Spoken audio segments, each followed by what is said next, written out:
He stood there, wearing a custom-tailored suit I once paid for, and said with a straight face, "You're holding me back, Melissa. You don't belong in my world anymore." This was the same man who used to cry, in my arms terrified he'd fail. The same man I left my career for, so he could build his dream. And now he was tossing me aside like a footnote in his success story. But what he didn't know is that I had my own story to write. And this time, I was the one holding the pen. If you've ever been underestimated by someone you loved, or sacrificed everything only to be betrayed, then this story is for you. Hit the like button, share your thoughts in the comments, and don't forget to subscribe for more powerful revenge stories. My name is Melissa Carter, and for most of my adult life, I believed in building things, relationships, careers, dreams. I'm 35 now, and if you saw me on the street, you'd probably think I was one of those got it all together women. Confident posture, neat dark hair pulled into a low bun, tailored blazer, over jeans phone, always buzzing with messages from clients or founders. But it wasn't always like that. 10 years ago, I was one of the top strategic advisors at a venture capital firm in San Francisco. I worked long hours, flew coast to coast weekly, and had a corner office by 30. I thrived in pressure. I loved making businesses grow, but none of that compared to how I felt when I met Brian. He was magnetic, sharp jawline, Ivy League grin, big ideas wrapped in even bigger dreams. He wasn't rich, not yet. He was still fumbling through angel rounds for a fintech startup he wanted to launch. But he was passionate, bold, hungry. We met at a networking mixer. He was pitching to everyone in the room, and I was the one person who actually listened. After his fourth cocktail napkin diagram, I gave him my card and said, "Call me when you're ready to make this real." He called the next day. The first few months were electric. We talked strategy over sushi, stayed up late, planning mock investor decks, and turned my one-bedroom apartment into a post-it note jungle of market analysis. I wasn't just his girlfriend. I was his sounding board, his editor, his crisis manager, and eventually, his wife. When he proposed, it wasn't at some romantic beach or during a candlelit dinner. It was after we closed his first seed round. He looked at me and said, "Let's make this permanent, you and me. We're building something bigger than just a company." I said yes without hesitation. A year later, I made the biggest decision of my life. I left my six-figure job to support Brian full-time. We agreed that I'd step back from my own career to help him grow his. Just until we're stable, I told myself. I believed in us. I believed in him. The house we bought was modest, but had a home office we turned into Command Central. While he went out to pitch or meet clients, I was the one reviewing proposals, cleaning up pitch decks, building brand strategy, rewriting copy, and managing operations behind the scenes. I didn't ask for credit. I didn't need a title. All I wanted was to see our dream succeed. Brian's company, Avalon Dynamics, grew faster than anyone predicted. Within 3 years, he had a dozen employees, a plush office downtown, and glowing articles written about his visionary leadership. Reporters praised his boldness, his innovation, his genius. No one mentioned the woman behind the curtain, but I didn't care, not at the time. I told myself love didn't need credit. We were partners. At least I thought we were. Things started to shift around year 4. Suddenly, Brian didn't want me coming into the office anymore. "It's just better for optics," he said. "You're not technically on payroll, and investors like to see a clean org chart." I laughed it off. I still handled logistics from home, but the dinners stopped. The brainstorming stopped. The use stopped. I remember one night in particular. He came home late from a conference in LA, smelling like a cologne I didn't recognize and acting distant. I asked how it went, and he shrugged, scrolling through his phone. Fine. You wouldn't really get it. It's more of a high-level strategy thing.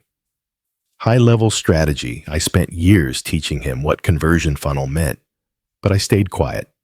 I didn't want to sound insecure. I didn't want to be that wife.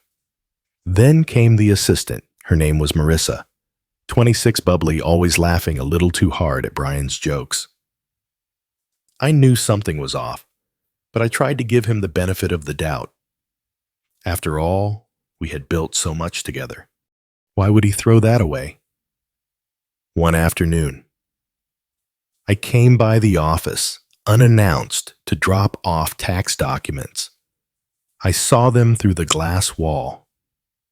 Her hand on his shoulder, his leaning just a little too close. When he noticed me, his face froze. "Melissa," he said flatly, "you should have called first." That night, he didn't come home.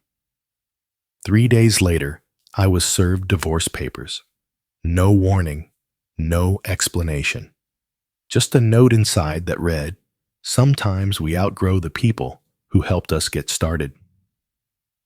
I stared at those words, my hands trembling, feeling like the ground had just collapsed beneath me. I had sacrificed everything. My career, my identity, my sense of self. And now I was nothing but a stepping stone he couldn't wait to leave behind. Or so he thought. After the divorce papers arrived, I sat alone in our kitchen. My kitchen, surrounded by walls. I had painted furniture. I had picked memories I had built. And suddenly, everything felt like it belonged to a stranger. The next morning, Brian showed up with a real estate agent. Just like that. He didn't even knock. "I've already accepted an offer on the house," he said casually, flipping through his phone. "It's in both our names, so you'll get your cut." I figured you'd want a clean break. A clean break? Was that what I deserved after 7 years of pouring my soul into him? I asked him, voice low and shaking. What happened to us? He didn't even meet my eyes. "We were good for a while, Melissa, but I've evolved. And honestly, you don't fit into my life anymore. You're stuck. You've been stuck for years." My chest tightened, like it was wrapped in barbed wire. Stuck, I gave up everything for him. I bet on him when no one else would. And now I was the dead weight. Then came the real blow. A week later, I received a call from a former colleague, someone who knew the ins and outs of Brian's company. "Did you know he transferred all equity of Avalon Dynamics into a new corporation?" he asked. My blood turned cold. I hadn't. I immediately checked. He had set up a brand new entity, Avalon Growth Inc., and funneled every asset, every client, every patent, every dollar into it. Avalon Dynamics was now just an empty shell. The company I helped him build from a living room whiteboard was now technically worthless. And legally. Since my name was never on the paperwork at his suggestion, of course, I had no stake. Not a single %. I confronted him in person one last time. I needed answers, closure, something. He met me at a cafe near his new office wearing a smug, polished smile like we were old acquaintances catching up over coffee. "I just want to understand why, Brian," I said quietly, trying to keep my voice from breaking. "Why cut me out so completely?" He leaned back, sipped his drink, and looked at me like I was a business mistake. He regretted. "Melissa," he said, "you were a part of my origin story. But that's all. You're the first chapter. Necessary, sure, but I'm writing a new book now. Bigger, better. You wouldn't get it." My hands clenched in my lap. I wanted to scream, to cry, to tear that smug look off his face. But I didn't. I just stared at him and realized this man had never loved me. He loved what I could do for him. He loved the boost. And now that he had altitude, he thought he could just eject me. That night, I sat on the floor of a tiny Airbnb, staring at a blank legal pad. My whole life had been burned down, but there was something liberating about the ashes. No more illusion. No more pretending. Just me and the truth. Brian hadn't broken me. He had freed me. Because if there was one thing I knew how to do better than anyone, it was build. And this time, I wouldn't be building for someone else. I thought the betrayal had reached its peak when Brian handed me divorce papers and gutted the company from under me. But pain has levels, and he hadn't finished climbing. 2 months after our divorce was finalized, I found out through LinkedIn that Brian was featured in Forbes' Rising Stars of Tech. The article called him a self-made disruptor who had bootstrapped a multi-million-dollar enterprise with no co-founder. No co-founder. They quoted him saying, "Sometimes you have to walk alone to go far." I stared at the screen, nauseated. Not only had he erased me from the business, he had erased me from the narrative. I closed my laptop and walked outside just to breathe. The San Francisco air felt thick and bitter, as if even the fog was judging me. I had nothing left. No job, no savings, because I had invested them all into Avalon. No apartment, because he sold the house. Just a storage unit full of books, old pitch decks, and a stack of journal notebooks I hadn't opened in years. One of those notebooks had the words Heretic Labs scrawled across the front. It was an idea I'd once dreamed up long before Avalon, a platform that used AI to detect early signs of product-market misalignment for startups. Brian told me it was too abstract and not investor-friendly. He laughed at it. I shelved it. But now, sitting on a borrowed couch in a borrowed apartment with nothing left to lose, I flipped open that old notebook. Page after page came alive with notes, diagrams, insights. I saw it not just as a concept anymore, but as my way back. I spent the next 3 weeks inside public libraries and coffee shops updating the idea, running validation surveys, and connecting with people I had long neglected. People who still remembered my name. But the world hadn't moved on from Brian. He was everywhere. His face showed up in tech panels, investor talks, and most disgustingly, in a national ad campaign promoting tech leaders who built from nothing. I watched it once, just once. In it, he said, "Real leaders don't rely on anyone else. You can't soar with someone clinging to your wings." That was the moment I snapped. I wasn't just forgotten. I was being rewritten as dead weight, a leech, a burden, a mistake. One night, I met with an old colleague from my VC days, Dana.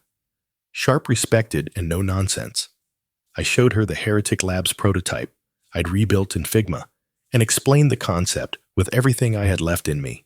When I finished, she stared at me in silence, then said 5 words that lit a fire in my chest.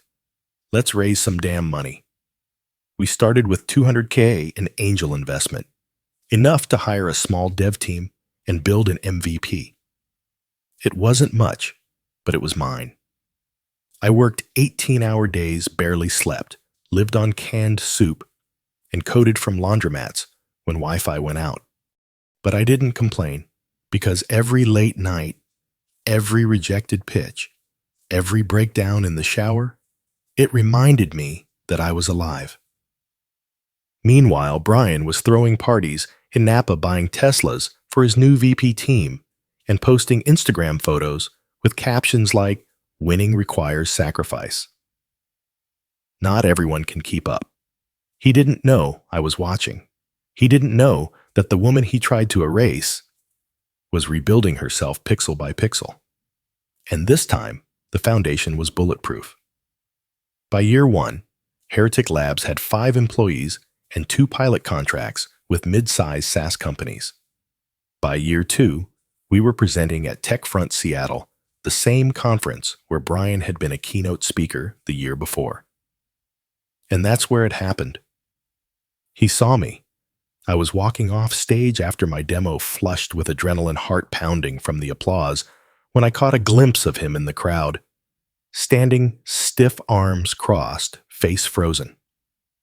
Brian. His assistant wasn't by his side this time. Neither was the cocky grin. He didn't clap. He didn't blink. He just watched me like I was a ghost. And in that moment, I realized something. He never expected me to rise. He had written me off, thrown me away like an old receipt. In his mind, I was the woman who used to be smart, the one who got in the way. But now I was competition. 2 months later, Heretic Labs raised a $6.5 million Series A round. The news landed on TechCrunch, and right next to it, an article about Brian's company laying off 20% of staff due to operational restructuring. The irony.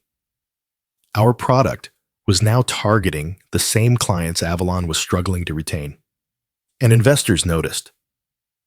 Suddenly, my inbox was full of inquiries, advisors, reporters, people I hadn't heard from in years, all saying the same thing. You're building something real. You've got momentum. You're the one to watch. I should have felt triumphant, but instead, I felt rage. Not at Brian anymore, but at myself, for every time I had doubted my own brilliance, for every time I had let him speak over me in meetings, for every time I had given him the credit because I thought it was our win. There was one final blow to land. At a female founders panel in Palo Alto, I shared the full story, not naming names, but giving just enough context. I once gave up everything to support someone else's dream, I told the crowd. He told me I was holding him back, but now I realize I was the reason he got that far in the first place. And when I stopped building for him, I finally built something for me. The room went silent. And then roaring applause. What I didn't know was that someone in that audience was an executive at a major firm Avalon had been desperately trying to court. 3 days later, that firm signed with Heretic Labs instead. When Brian found out, he texted me, "Brian, really classy move, Mel. You always did know how to play dirty." I stared at the message for a while. Then I typed, "Me. You said I held you back. I just showed you what it looks like. All I sound like when I don't." He never replied. But weeks later, I got an unexpected meeting request from Avalon's corporate email. It was labeled Strategic Partnership Proposal. I laughed so hard I nearly dropped my phone, but I took the meeting. Not because I had any intention of partnering, but because I wanted him to see face to face what it looks like when the woman you erased becomes the one writing the final chapter. We met in a sleek downtown office overlooking the bay. He wore a navy suit and looked tired, older somehow, like his ego had finally run out of fuel. "I've been following your progress," he said, trying to sound casual. "Impressive stuff. I think there's potential for synergy here, maybe even a joint venture." I let him talk. Let him spin his little fantasy. Then I pulled out a familiar folder, the exact same pitch deck I had shown him 5 years ago. The one he said was too abstract and a waste of time. I slid it across the table. "You threw this in the trash," I said calmly. "I kept it. I built it. And now, you want in." He shifted in his seat. "That's not what I cut him off. Brian, I said you told me I was just the first chapter, that you were writing a new book without me." I leaned forward, looked him straight in the eyes.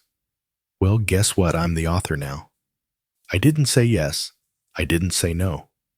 I let Brian sit there in that glass office, still pretending like he had control, as if his name alone was enough to bring me to the table. But that version of Melissa, the one who once waited for his approval, was gone. And what came next wasn't rage. It wasn't even revenge. It was strategy.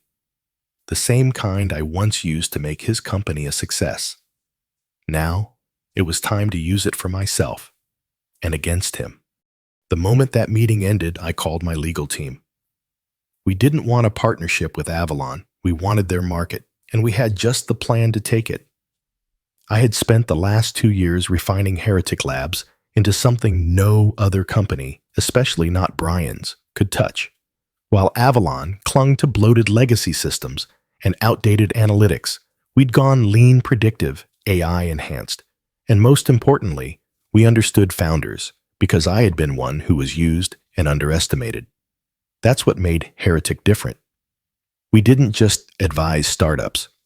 We protected them from stories like mine. I launched a bold campaign called Built Not Broken, a founder-first initiative offering free audits to startups who'd been misled, underfunded, or abandoned by predatory partners. It was a subtle jab at Brian's entire playbook, and within weeks, we had dozens of companies coming to us for help. But the real move, that came when I acquired SparkPath, a struggling analytics firm Brian had once tried to buy and failed.